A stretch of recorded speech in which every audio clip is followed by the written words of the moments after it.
किसी ने एक बार पूछा, क्या जागृत होने के लिए सब कुछ छोड़ना जरूरी है? क्या आंखें बंद करके संसार से भागकर ही होश पाया जा सकता है? मुझे आत्मज्ञानी नहीं बनना, मुझे कोई पद नहीं चाहिए, बस मैं बेहोशी में नहीं जीना चाहता। यह प्रश्न साधारण नहीं था। यह उस व्यक्ति का प्रश्न था जो भीतर से टूट चुका होता है, लेकिन अभी भी पूरी तरह सोया नहीं है। इस संसार में वास्तव में तीन तरह के लोग होते हैं। पहले वे जिन्होंने सब छोड़ दिया, जिन्होंने कहा यह संसार व्यर्थ है।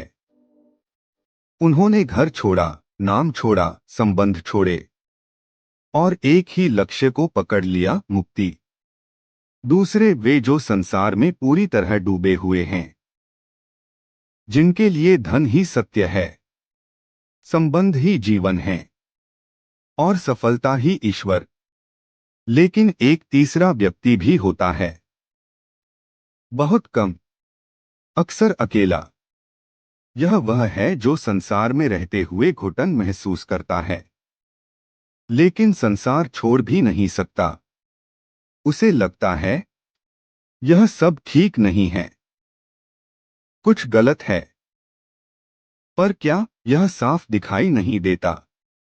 वह सन्यासी नहीं बन पाता, क्योंकि जिम्मेदारियां उसे जकड़े रहती हैं। और वह पूरी तरह संसारी भी नहीं रह पाता, क्योंकि भीतर कोई आवाज बार बार पूछती है, बस यही जीवन है? उसका जीवन सबसे कठिन हो जाता है, क्योंकि वह दो किनारों के बीच खड़ा होता है। संसार का स्वप्न। संसार का सबसे बड़ा जाल यह है कि वह हमें भविष्य के सपने दिखाता है। कहता है, थोड़ा और कमा लो फिर शांति मिलेगी, थोड़ा और प्रेम मिल जाए फिर सब ठीक हो जाएगा, थोड़ा और सम्मान, थोड़ी और सत्ता, फिर जीवन पूरा हो जाएगा। लेकिन आपने ध्यान दिया है, रात के सपनों की तरह संसार के सपने भी कभी पूरे नहीं होते। सपने में भी आप हमेशा बीच में होते हैं। कुछ पाने ही वाले होते हैं कि नींद टूट जाती है, और संसार में भी कुछ पा ही लेते हैं कि नया सपना खड़ा हो जाता है।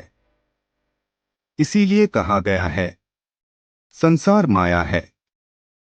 माया का अर्थ झूठ नहीं, माया का अर्थ है जो पूरा होने का भ्रम पैदा करे। आंखें खुली हो या बंद, रात में आंखें बंद होती हैं, तब सपने चलते हैं। आंख खुलते ही सपने टूट जाते हैं।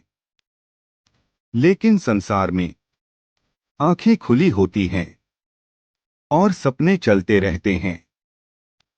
यहां सपने तब टूटते हैं जब आंखें हमेशा के लिए बंद हो जाती हैं, जिसे मृत्यु कहते हैं। इसी डर से मनुष्य और जोर से सपने पकड़ लेता है। एक शिष्य की कथा।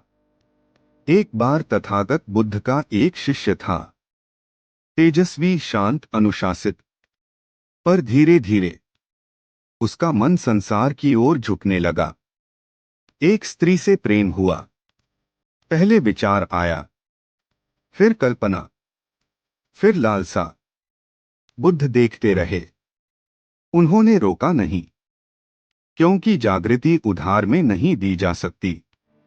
पर वह शिष्य टूटता गया। ध्यान छूट गया, भोजन अनियमित हो गया, मन अशांत हो गया। एक रात वह विहार छोड़कर चला गया। वर्षों बाद वह चोरी के अपराध में पकड़ा गया। राजा ने मृत्युदंड सुनाया। जब उसे मृत्यु के लिए ले जाया जा रहा था, तभी बुद्ध वहां से गुजरे। शिष्य की आंखें भर आईं। उसे याद आया, वह कौन था, उसकी राह क्या थी। बुद्ध ने बस इतना कहा, अब क्या खोने को बचा है? अब भी स्मृति पकड़ सकता है। शिष्य वहीं रुक गया। उसने आंखें बंद नहीं की। उसने बस याद किया। वह होश। और उसी क्षण उसके भीतर एक शांति उतर आई। राजा यह परिवर्तन देखकर चकित रह गया। उसने कहा, अगर तुम कह दो कि तुमने चोरी नहीं की तो मैं तुम्हें छोड़ दूंगा। शिष्य बोला, जीवन बचाने का लालच भी लालच है। मैंने चोरी की। इस संसार में हर कोई किसी न किसी रूप में चोर है। राजा मौन हो गया।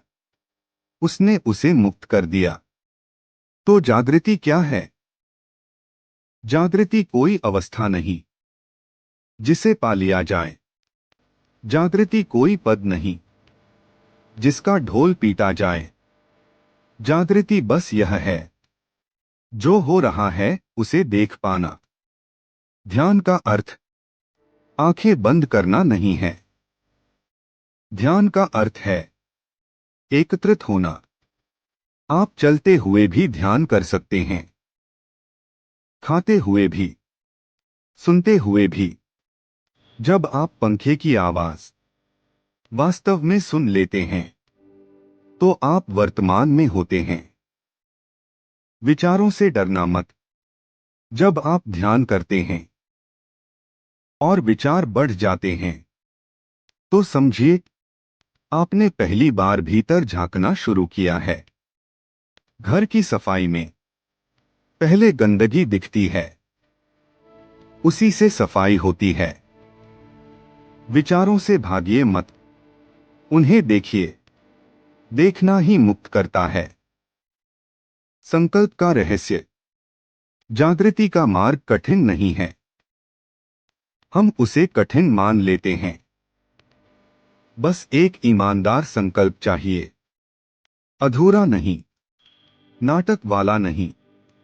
गिरोगे फिर उठोगे, पर भागोगे नहीं। अंतिम बात, जिंदगी कोई समस्या नहीं जिसे हल किया जाए।